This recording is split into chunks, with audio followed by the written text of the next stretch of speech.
Hello, everyone, and thanks for joining me for this presentation on Watson Analytics and Cognos Analytics integration. Today, we're going to look at the nature of the two products, how they currently feed each other, and how they're going to be growing a whole lot closer together in upcoming releases.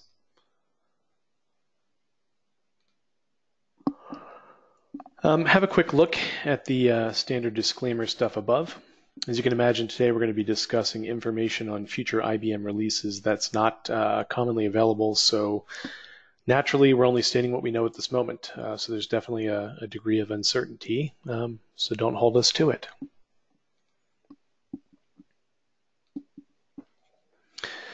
All right, we all know that product offerings evolve over time. I've noticed, and I'm guessing others have too, that the Cognos Analytics interface and the Watson Analytics interface are looking more and more alike these days. The new interface we now see in Cognos Analytics, which is, of course, very much different than what we used in the C10 days, for example, is very much like the Watson Analytics interface. Currently, Watson Analytics and Cognos Analytics are two separate products. They're licensed separately, and they're used separately for the most part. Each product has its own legitimate market space, which we'll explore a little bit later. But they're definitely separate products with some mostly disjointed kind of small-time integration options. Common usage when using both of these is to truly bounce between the two products, using each for what it's distinctly meant to do. That being said, there are ways to integrate certain pieces in somewhat helpful ways, making the go-between, the bouncing, a little bit easier. You can certainly do different things with each tool, and we'll go over in a tiny bit some of the functionality and use cases. The commonality between the two for a particular end user are a few things. The corpus of corporate data, that is the body of data that makes up the ins and outs of your own particular organization. The intellectual capital that end users possess and utilize in each tool as it relates to their own business. And of course, the business objectives are shared. So regardless of the specific tool that you're analyzing or using to analyze, at the end of the day, you're using it to, you're analyzing to understand and to make the best decisions on behalf of your organization. So that shared commonality often creates a legitimate need and certainly a real benefit of passing learnings back and forth between the two tools to really extend each. The combined effect of using both products together is far greater than the sum of each product's separate effect. These are very complementary technologies by design.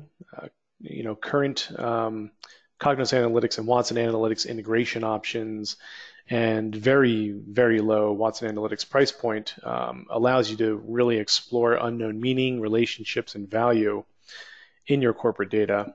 And even data about your organizations, via social media analytics and such. And your existing CA stacks give you the ability to share and extend the body of knowledge around the insights gained from the discovery that you did within Watson Analytics. So it's a very synergistic process where bouncing between the two products adds a ton of value and insight that you wouldn't otherwise get. So let's take a quick look at some of the what and how of the products. So I wanted to show this graphic to give you just a little bit of broader context for those who are unfamiliar with where each product falls in the analytics lifecycle. Based on conventional usage, Cognos Analytics typically falls in the what happened realm, and Watson Analytics falls into the why did it happen realm. Now, I'm guessing we all know a little bit about Watson, but not exactly where it came from, how it actually works at a high level, or how it's actually being used today. So we're going to go over some of that for a little broader context here. So Watson's definitely the tip of the spear for IBM these days. It started with Watson answering questions on Jeopardy back in 2011, using advanced natural language processing, information retrieval, automated reasoning, and machine learning technologies. For data sources for Jeopardy, Watson used encyclopedias, dictionaries, thesauri, news articles, and literary works to answer the unscripted Jeopardy questions. Watson took first place and $1 million, which I think IBM then donated to charity. Glad to see that. and Watson beat two human contestants on the show. So, really thus began the reign of our computer overlords. So let's chat a little bit about how Watson works. The key to all of it is cognitive computing. This truly is a new era of computing. Cognitive computing doesn't follow strict rules and logic, which allows it to have a much more flexible decision tree. Cognos computing allows us to find answers and insights locked away in volumes of data and at massive speed and scale. It mirrors the four key elements of the human reasoning and decision-making process. Now, if you spend any time at all on social media these days, this human reasoning and decision-making process I'm about to describe isn't all that obvious, but trust me, this is how most of us operate. We observe visible phenomena and bodies of evidence. That's step one. Step two, we then interpret what we see. We draw on what we know to interpret what we're seeing, and we form hypotheses about what it means. We then evaluate which of my hypotheses are right or wrong using evidence. Then we decide. So for the last step there, we decide which option seems best, and hopefully we act accordingly. Ideally, at least outside of Twitter, and predominantly, that's how Homo sapiens go about reasoning and decision making. And Watson definitely mirrors that same process. Watson's big advantage is that it understands language of unstructured data. Artifacts like articles, blogs, tweets, posts, things like that that are often ambiguous and implicit and complex, Watson excels at understanding. It doesn't read text like a search engine would using keyword matches or synonyms. It reads like a human, truly. It breaks down grammatically, structurally, and relationally, discerning meaning and allowing it to glean context and intent. That right there is the huge technological advantage that enables the cognitive abilities of Watson. All right, let's talk a little bit about how Watson learns. When it goes to work in a particular field, it learns the language, the jargon, the mode of thought of that domain. Under the guidance of human experts, Watson gathers the corpus of knowledge, the bodies of literature deemed to be important in that field. Experts must also cull through the information and discard things that are irrelevant or outdated. That process is called curating. And then finally, Watson pre-processes the information, building indices and metadata in order to make it easier to work with. This is called ingesting the corpus.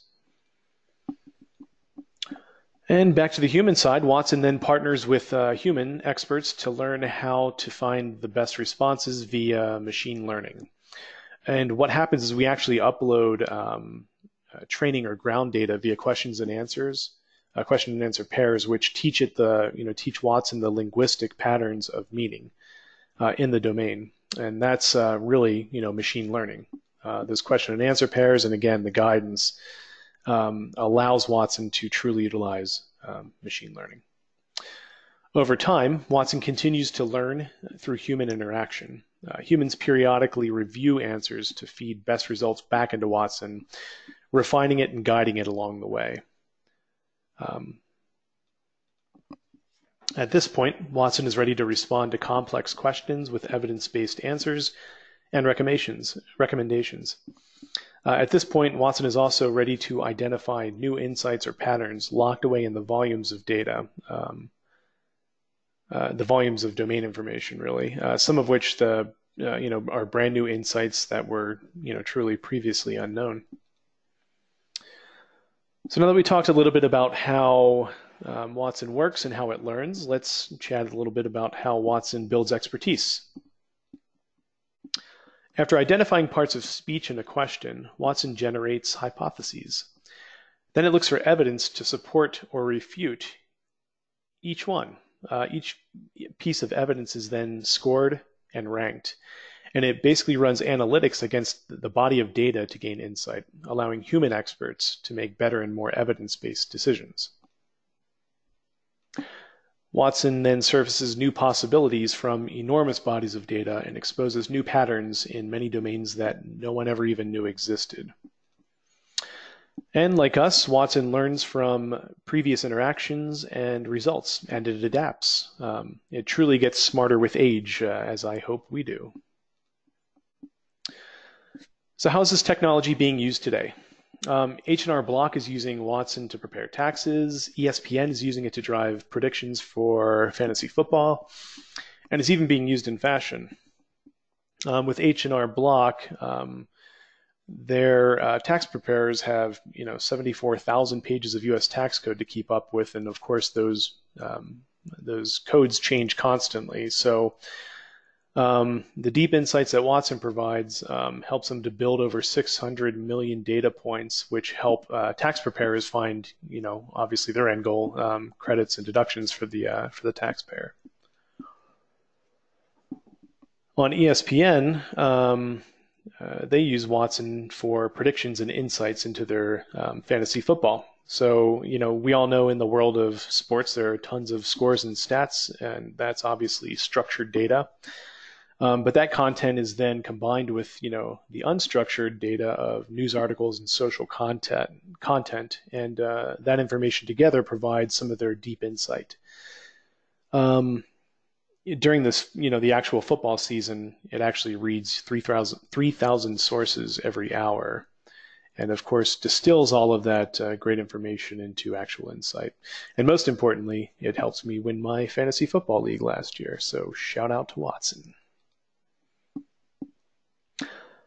Recently, it also even operated in the space of high fashion. So at a Met Gala in 2016, IBM paired up with a high fashion label and created this dress that actually changed color based on the Twitter followers' sentiment. So as sentiments were expressed via social media, Watson obviously analyzed and interpreted what the text meant and what sort of emotion it conveyed. And then it used colors to actually change the color, to change the color of the dress to actually, depict visually what users were feeling about that piece. So colors like rose signified joy, coral meant passion, aqua was excitement. So, from a fashion perspective, maybe it met with mixed reviews, but from a practical application of applied technology perspective, that's pretty darn cool. Obviously, you can see there are lots of other ways to apply similar sorts of approaches. So, we just covered a bunch about Watson. I don't think there's much need to spend a lot of time on what does Cognos Analytics do. I'm guessing that we all know a lot about what Cognos Analytics does. So I'm not going to spend any time here other than to say it's, of course, it's different than Watson Analytics. In Cognos Analytics, we use structured data to present information in various ways using various methods like, event detection and storytelling and dashboarding and so on and so forth. But again, this is, structured data, traditional sort of business analytics. All right. So let's do a little comparison. Now that we've discussed a bit about what, each of the products are, let's look into what each is best suited for.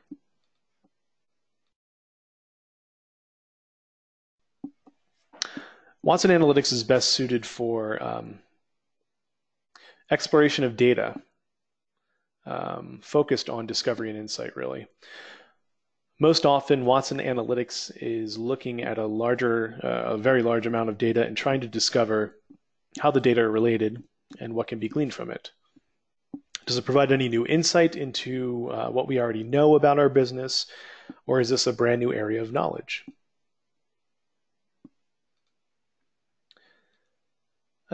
Also, Watson excels at trying to answer what in here is useful. It has the ability to look at data multiple ways in order to assess its relevancy.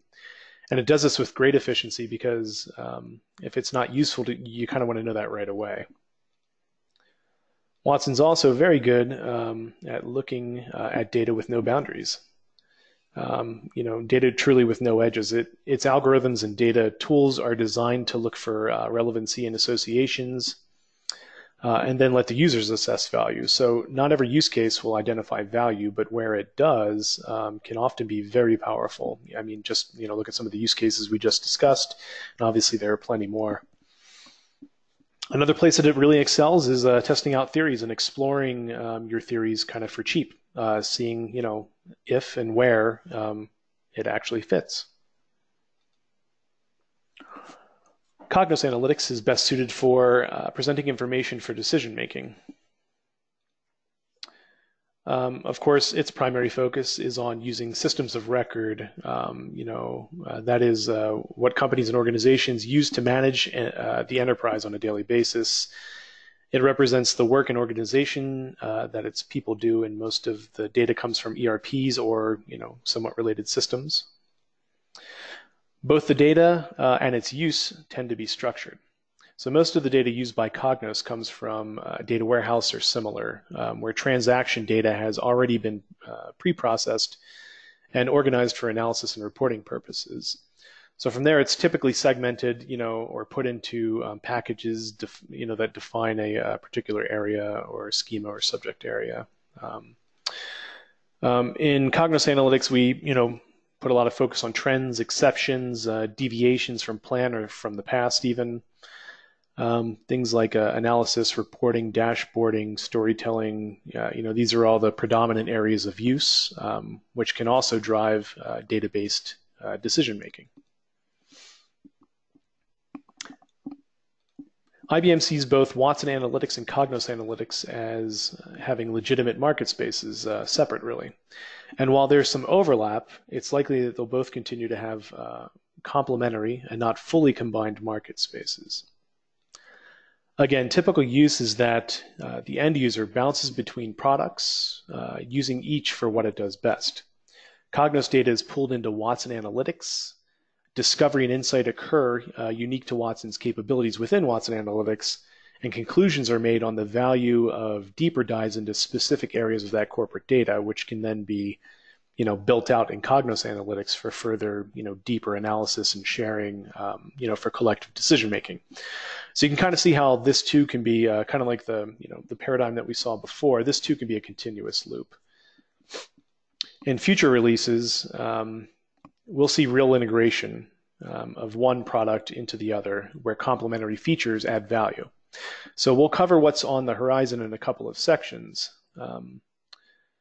But integration opportunities do exist in the current offerings, and we'll cover some of those in this very next section. So as we've discussed, users currently have to literally bounce between the two products, and it's fair to say that it's a fairly disjointed sort of a process. But let's look at what our options are now for integrating Cognos Analytics and Watson Analytics. As a quick side note, this is not meant to be all-encompassing. There are plenty of other touch points possible that are not included in this presentation. I created this presentation primarily from the perspective of the common Cognos Analytics user who wants to extend the use of their Cognos Analytics exposed data in Watson Analytics. All right, so one option, one integration option is to export report results from Cognos Analytics and import those into Watson Analytics. That's not truly integration, but it's a useful way to move your data and utilize it within Cognos or within Watson Analytics. CSV or Excel output are what you need in order to ingest it into Watson Analytics. If you're using Excel output, only the one worksheet will be actually read by Watson, so try to confine your results to one worksheet. After import, it appears on your homepage as a data asset with a quality score, just like any other uploaded data source. So size limits definitely exist on what you import into Watson. In the free edition, you can upload, I think, a maximum of 100,000 rows and 50 columns, and yet you have a total of 1 meg to work with. So it's free, but obviously you have those restrictions. In the Plus edition, which is, I think, currently only maybe $30, $35 a month, in that Plus edition, you can upload a maximum of 1 million rows, and I think you have 2 gig to work with. And then in the Professional edition, which is $80 a month, you can upload only files that have a maximum of 10 million rows and 500 columns, and any particular file can't be over 10 gig, and you have 100 gig total to work with. So again, that's only $80 for the Professional edition to do all of that heavy lifting. Well worth the money in my mind. Another thing to keep in mind too is that your data set names must be unique. So keep that in mind as well. For real integration, Cognos and Watson Analytics admins can set up real integration that allows Cognos Analytics to be used as a data connection directly from Watson Analytics. Now, this is only possible in the Professional edition of Watson Analytics, and it requires either Cognos Analytics C11 or Cognos BI 10.2.0 or later. Once a data connection is created in Watson Analytics to your Cognos Analytics server, users can actually load data directly from Framework Manager packages or list reports. Now, for Cognos Analytics stacks, there's an optional gateway now. You have to actually have a gateway in order to use it in this integrated manner in Watson Analytics, and it must be SSL enabled. Additionally, those SSL certs can't be self-signed. You definitely can't connect with those self-signed certificates. For C10 stacks, and again, we're only talking about 10.2.0 or greater, you have to do a few extra steps. So you have to download these connection files, install them on each of the gateways, and configure them. Can't use CGI, must be using ISAPI or Apache Mod. And then, of course, this is the biggest point. A secured gateway is required unless the Cognos stack is publicly accessible. As we all know, most Cognos stacks are not publicly accessible. So that means for most on-prem installations, especially, you must set up the secure gateway in order to enable this functionality. It's not a very tough setup, but it's definitely something you have to plan for, and definitely something worth calling out here. So for those of you who only live in on-prem stacks now, the idea of VPN tunneling or at a more lightweight level, a secured gateway might be kind of brand new to you. So let's take a couple of minutes to talk about that real fast. So secure gateway, it's an IBM cloud service that makes quick and easy security solutions for connecting anything to anything, basically. It's a lightweight and natively installed client, and it creates a secure, persistent connection that can be established between your environment and the cloud. So with this, you can safely connect all of your applications and your resources regardless of their location. Rather than bridging your environments truly at the network level like traditional VPN tunneling, Secure Gateway provides much more granular resource control, operating with the principle of least privilege as its core tenant. So again, it is a lightweight, a natively installed, persistent connection. Again, not at the same level of, it's not VPN, it's not at that same network level, it's beneath there. And again, it's absolutely required if you're going to be talking to on-prem or secured Cognos Analytics stacks. So, what's on the horizon? We just saw, how you use some small bits of integration to grab Cognos Analytics exposed data in Watson Analytics, but users still bounce around in each tool to do different things. But times they are a-changing. On the near horizon are some Cognos Analytics updates that bring some Watson Analytics features directly into Cognos Analytics. So let me share with you what I've seen and heard. These tidbits that IBM has shared in small settings are again shown to you with some small degree of uncertainty. Not sure exactly what's going to come out and when, but it's on the horizon. So from what we've seen, this really smart upcoming true integration of some of the Watson Analytics features directly into Cognos Analytics will definitely strengthen the capabilities of your existing Cognos Analytics investments. It'll allow you to more easily explore causal and predictive possibilities right from within Cognos Analytics. These new features have me excited about what's to come, and it's really the reason why I decided to present this particular topic. So, excuse me. Click back here. So it's looking like, this integration piece is going to be coming out last half of 2018. It's going to be available for both on-cloud and on-prem customers with no additional cost. So again, that's a really cool benefit here is that this is definitely going to add value to your existing Cognos Analytics stacks with literally no extra cost. With the integration of particular pieces of Watson Analytics into Cognos Analytics, we expect memory requirements to increase a little bit. Not quite sure exactly to what extent, but that just makes nice logical sense. So we'll go over what that anticipated release or releases will entail in just a moment. Tomorrow as well, IBM Product Management is going to be giving a full live demo of a big release coming in fall, which will likely contain some of the features I'll show you here in a moment. Obviously in much greater detail and with much greater depth. As a side note, Watson itself is so much more than what could or what would ever be helpful even to live solely paired within Cognos Analytics, and probably vice versa. So I don't expect one product to get swallowed up by the other. I expect portions of each to continue to be incorporated into the other where beneficial. So the coolest new feature coming our way in an upcoming Cognos Analytics release is the Explore feature. This is launched via a chart on a dashboard and is based on the context from where you launch it. This is a brand new experience that helps and guides you through data exploration to understanding, gives you statistical insight into your content, and suggests related visualizations. There is selectable natural language on the right-hand side there, and you can see predictive components by clicking on items in related charts.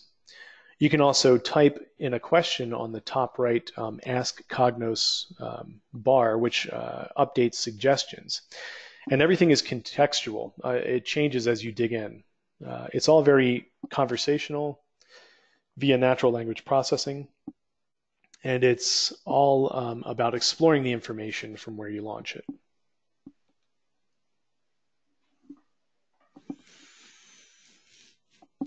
So let's have a look at this quick demo that shows the new exploration feature.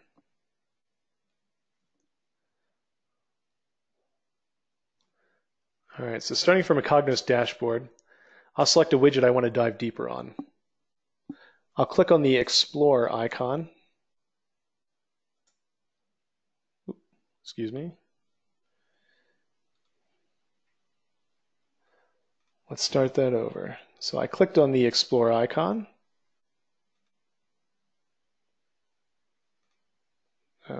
Technical difficulties, just a second.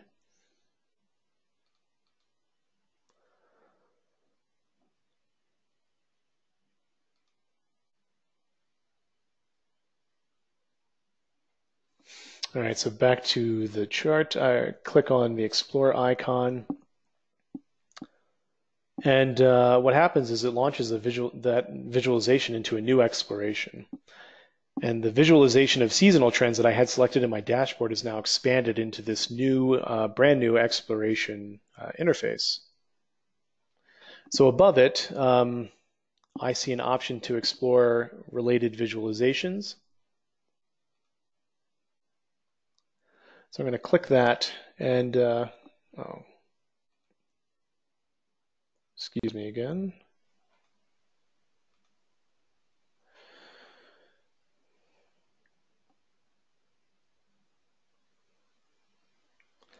All right, so from there, we see these related visualizations that the system recommends. These suggestions are generated using machine learning based on my prior behavior and the crowdsourced behavior of even others in my organization. See that thumbs up, thumbs down icon there? If I don't like pie charts and I thumbs down it, the system will learn that I don't like pie charts and it won't show me pie charts in the future. So I'll select the system's top recommendation and expand it here. All right, so we selected the number of bike rides by neighborhood and gender, which now becomes the main focus. So complementing the visualization on its right-hand side is statistical information presented as succinct natural language statements. And these are truly insights, not just obvious, observations, about the data, like which bar is tallest, for example. All of the statements here over on the right are hot clickable. So, they're hot clickable, which adds decorations corresponding to the statistical insight that was selected. So if I return to the related visualizations area, note that the suggestions are updated based on my recent interactions. Selecting the system's top recommendation again, I now see a bubble chart showing the relationship between the percentage of subscribers and number of riders. I can focus in on some points of interest. And next to each axis is a badge with a number indicating how many interesting statistical insights are detected using the field that's populated on the axis as the target. So by clicking on that, I now see the strength of the predictive model on the number of rides and that it's strongly correlated with the age group. So clicking on the predictive model, I can view different presentations of a decision tree. So a decision tree is a predictive model for understanding the likelihood of various events based on the outcomes of relevant decisions throughout the organization. This particular one is called the sunburst, and just like everything else in the Explorer visualization, the sunburst is highly interactive. So by selecting the Decision Rules tab, well, let's first interact with it a little bit, and then by clicking on the Decision Rules tab, I can see some of the information summarized in this nice textual format, telling me a lot about the predicted values and how many records feed it. And of course, at any point during my conversation or my exploration, I can simply have a conversation with the system and tell it what I'm looking for in my own plain language. So I can say, show me hourly capacity rates by day. IBM's even working on making this same conversation capability available on mobile devices, where you can simply, literally speak into your phone and you'll get the visualizations and other information that you're looking for. So just like before, I can cycle through the system's top recommendations and select any visualization I want to analyze. And all of the visualizations I collected on the left panel throughout my exploration journey can now be copied right into any existing dashboard, report, or story. So any of these over here can go right into your, into an actual existing Cognos Analytics object. So just to recap, we saw some, pretty awesome Watson Analytics features integrated directly into the Cognos Analytics UI. Suggestions are generated using machine learning based on my own prior behavior, so true personalized experience, and also, of course, based on the crowdsourced behavior of others. The statistical information presented as natural language statements in the right-hand pane next to the visualizations isn't just a narration of visualizations. It's not simply telling you obvious things like which bar is the tallest. Other vendors do exactly that. What we're looking at is actual insight, things that are not obvious, like dependencies and effects and relationships and distribution and so on.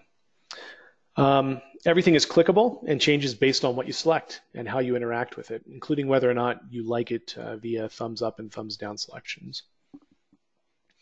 And of course, there are lots of interesting new predictive components. You can view predictions in different ways, like sunbursts or tree diagrams. You can view the decision rules and see the strength of not only the overall model, but each decision rule as well. And one of the biggest benefits, or one of the inherent benefits really, is less bouncing. So with everything integrated directly into Cognos Analytics interface, we can see it will be really easy to jump into the world of exploration.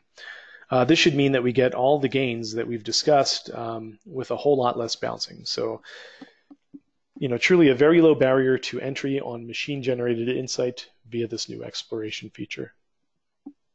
I'm really excited to put this to use.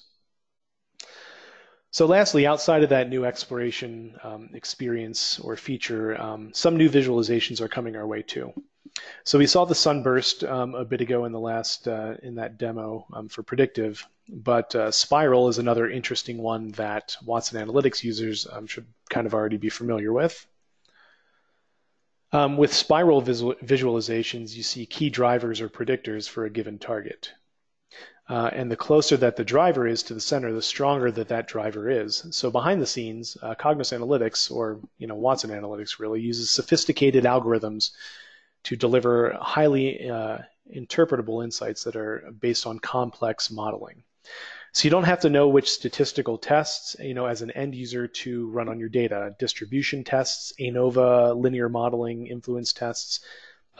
None of that knowledge is required of the end user, and to them ultimately it probably doesn't much matter. They simply want to be shown the best drivers, right? So the application literally picks the right tests for the data and applies it, and shows you very easily what the drivers are. So I can't imagine it being much easier than that. So that adds a whole lot of value as well. So I know we just went through a lot of info. Hopefully some of it was useful. We all know this is a rapidly changing space. IBM is doing generally better than quarterly releases for Cognos Analytics, and with these new features and integrations, it's pretty tough to stay on top of things. So definitely use our PM Square blog, our newsletter, or even follow us on Twitter to help with that monumental task of keeping up to speed there. So, as parting words, I'd like to remind you that Cognos is really a great launching pad into Watson Analytics for deeper understanding of the complex issues that each of our organizations face. We have the technology to break out of this narrow operational reporting focus that a lot of us are kind of stuck in. So I encourage you to break with that status quo. Find the right use cases and truly explore your data. It's cheap, it's easy, and with the upcoming releases of Cognos Analytics that incorporate Watson Analytics components, it's only getting cheaper and easier. Deeper, more meaningful understanding of your data is definitely out there to be had. At least that's what our new robot overlord Watson wants me to say. Anyway, thanks for your time today. I hope you enjoyed the presentation. Take care.